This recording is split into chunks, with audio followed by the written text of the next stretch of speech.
accetta, più belle ti t'aspetta, tu vinca a giubilar.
Coming up next, Bravo on Stage presents Sir Laurence Olivier, Joan Harris, and Sir Michael Redgrave in Olivier's magnificent production of Anton Chekhov's classic drama, Uncle Vanya, next on Bravo.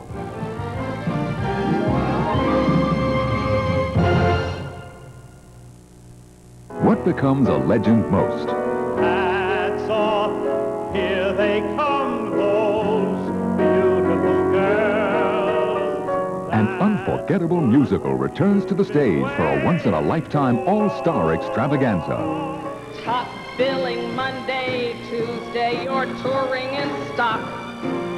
But I'm here. See, I'm very perturbed of late, very upset. I'm very betwixt and between. The things that I want, I don't seem to get. Lord, Lord, Lord, that woman is me. Join Carol Burnett, Lee Remick, Mandy Patinkin, Phyllis Newman, and many more.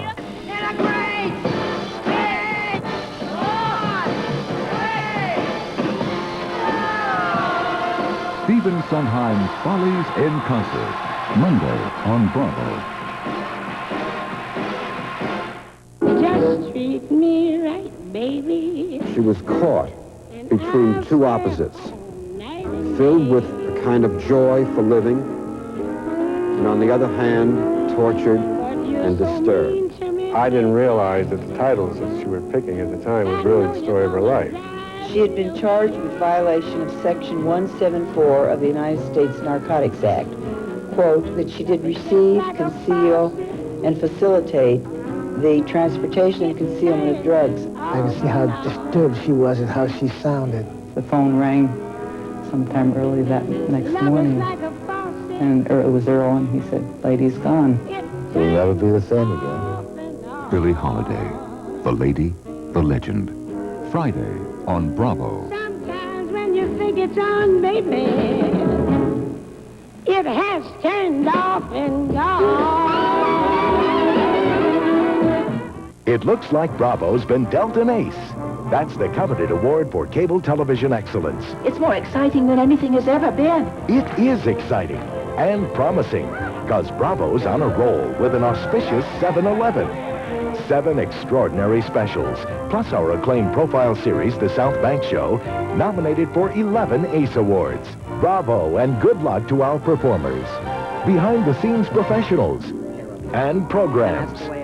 Gertrude Stein. I did and I do. Hess. Jazz Tap Ensemble. Bobby McFerrin. History of Jazz. L'Enfant et le Sortilège. Cinderella. And the South Bank Show. Praise and praise and praise. Praise. High praise indeed. And perhaps there's more than one ace up our sleeve. Congratulations to all our ACE Award nominees on Bravo.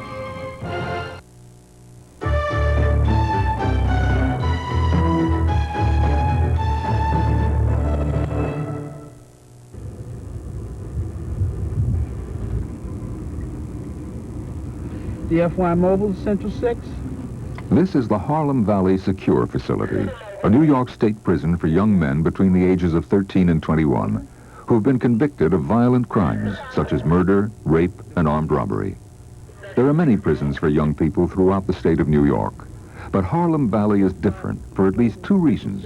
It is one of only 10 serving the most seriously troubled young offenders, and it has a very different approach for handling them.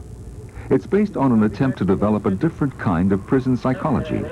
As a result, officials don't call it a prison. They call it a facility.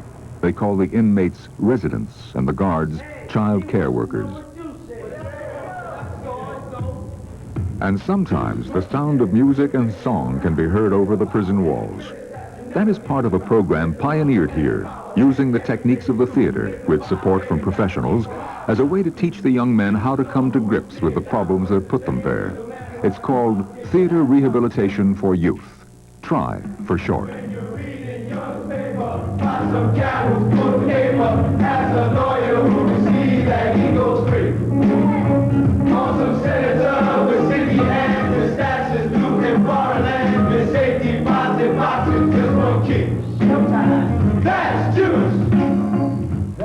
This is the problem. You are not used to the act. Ken Berman, a former Broadway producer, came up with the idea of teaching the prisoners to act and dance and sing while working part-time as a drama teacher in the prison.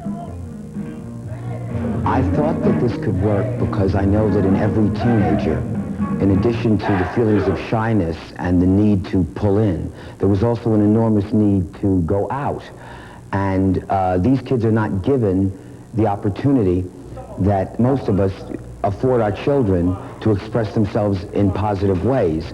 And that a play of this sort, a play that they trust, a play that they can believe in themselves, becomes an extremely viable way for them to express the feelings they have that other kids have as well. Can't have that. Well, if they're going to help me, let them do it and stop talking about it. You know, everyone's always rapping at me about my potential. Well, I am potential out. There's a level of passion, almost. The first time around, Berman chose the play Pippin. That worked, but somehow he felt the need to produce something more relevant to the experience of his unique group of actors. So Berman went to work interviewing young criminals for several months. What that produced ultimately, with the help of professional composer Michael Carwile, was And the Chains Fell, a musical drama based on the real-life stories of prisoners doing time in Harlem Valley. That's somebody you're so concerned about, because they need a self-butter. One Sunday I was rehearsing here, and a kid had been standing waiting for a visit. And the visiting bus came, and his mother wasn't there. And for around half an hour, he was in a very dark funk. He sat down and started to write a letter home. And it was sort of forgiving her up front for not being here.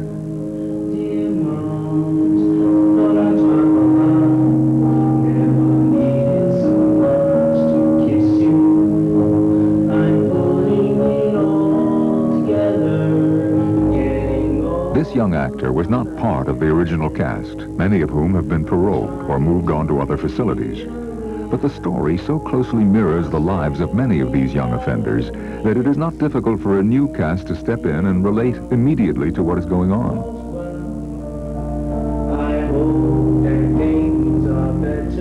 I am putting it all together. And right now, my mother may be disappointed with me, being that I'm here. But being that I'm doing a lot of positive things for myself, and I'm coming out of here better than I was when I came in, it's like she'll be proud of me then. Yeah, we gotta pick up the pace, gentlemen. You gotta move it along. We've had some pretty emotional times in this room, working towards scenes. And psychologists who have observed those sessions have told me that what I'm doing is really a very startling form of therapy. In a scene about group therapy, Berman plays the role of a prison psychiatrist. The real prisoner portrays a fictional prisoner who is about to be released on parole. You learned anything here? Sure I did. I don't think so. I don't think you even have the brains enough to be scared. What's to be scared of? 50%, that's what. Oh, come on, gentlemen, the figures don't lie. 50% of you guys land right back in here. I'll tell you why. Streets like you tell us what to do 24 hours a day. If you break, you know someone's gonna shock you, put a hand on your shoulder. Outside, there's no one on the streets to do that. Look, nobody took your freedom from you but yourself. When you have that freedom again, you have to be responsible for it. Sounds real hard, man. So what's easy? Think about it. Think about other ways to protect yourself from yourself. We'll talk about it again next time. John Lum, director of the Harlem Valley facility, was responsible for bringing in the TRY program. When it first came in, it was something that people thought, my God, why are we doing this here? You know, we're going through all this construction and we don't have the facility in place yet. And here Lum is bringing in this drama program, you know, with these fruity people who are artistes to come into this environment. And the kids take cues from adults, so the kids were kind of back offish on the whole experience at first as well, saying, well, no, that's sissy stuff. You know, I'm macho and I want to be into the macho sports, the athletic kinds of things, and going on stage is a very sissy kind of thing.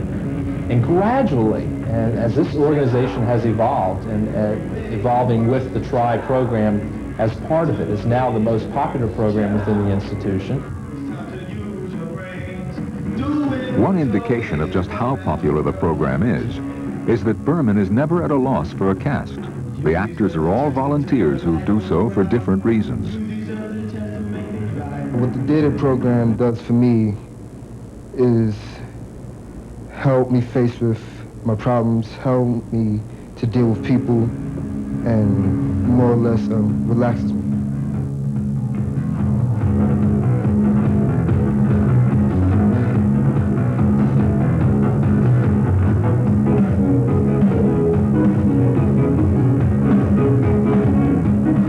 The person I play Stan is like a person who is troubled with family problems, emotional problems, and you know, he found karate to sort of discipline himself.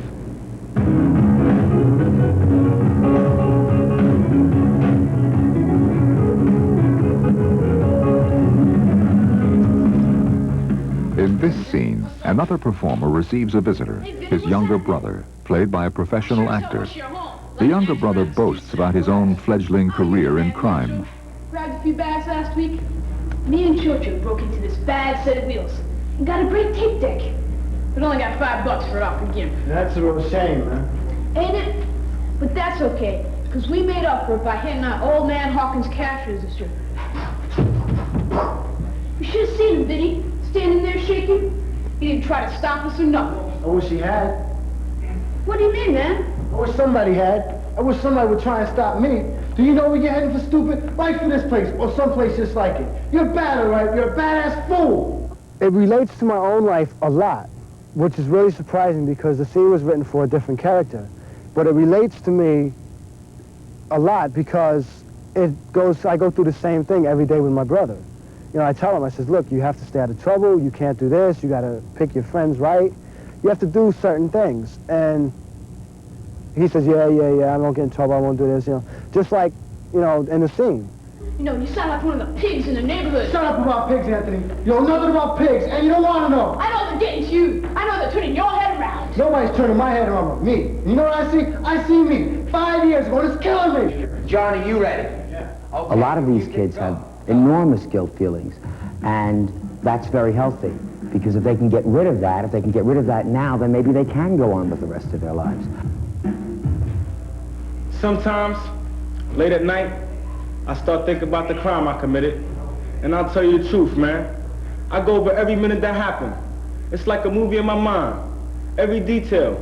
And the main thing is, it's stupid. Yeah, stupid is what it is. It's not brave, not scary, not some big adventure. Just plain dumb, you know what I'm saying? Bernard, be a little more sarcastic. Not brave. Yeah, right, yeah. The boy is expressing an enormous amount of frustration and anger at the utter stupidity of his crime. The fact that it was not a premeditated one, the fact that he was just angry and bored and hot, and so he faked a stick-up. These two suckers, a man and a woman, they come toward me, and I go and stick them up. Man, I didn't even have no weapon, no piece, no shank, nothing. Just my hand stuck in my jacket like a rod. Yeah, the part I play, yeah, it's like, you know, I could say that, but then I feel for myself when I say it, like, you know. It's like I'm not saying it just for the part like that. I'm saying it for me too. When I look and see all the people backstage, you know, then I say, yeah, you know, I'm acting. But if I just like tune into myself and keep to myself, then it's like all for me and it's real. Public enemy number one.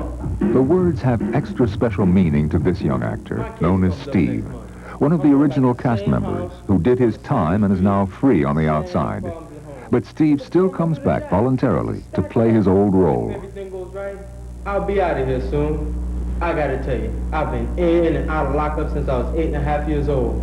Mostly in. I'm 16 now, and I ain't seen anything in this life. But one thing I know, out there in the world, it's a different place, a whole different place. Me personally, I didn't have that assumption that I was going to get back in trouble because I learned my lesson. I went out there and I got a job. Pays extremely good money for a person who's only 18. This is his first job. I'm doing great. Berman's hope is that all of his inmate actors will end up like Steve, but he knows that the reality is that half of them will end up back in prison, and not voluntarily like Steve. In spite of that, Berman says society must, as he has attempted to do, find new ways of solving the problem. Obviously, our system, as we have structured it, doesn't work. The recidivism rate is heartbreaking.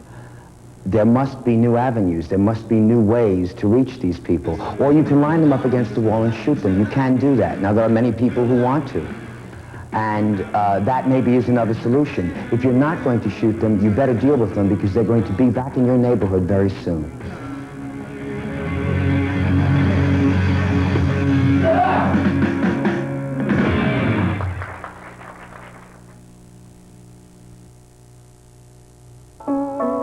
It's spontaneously funny.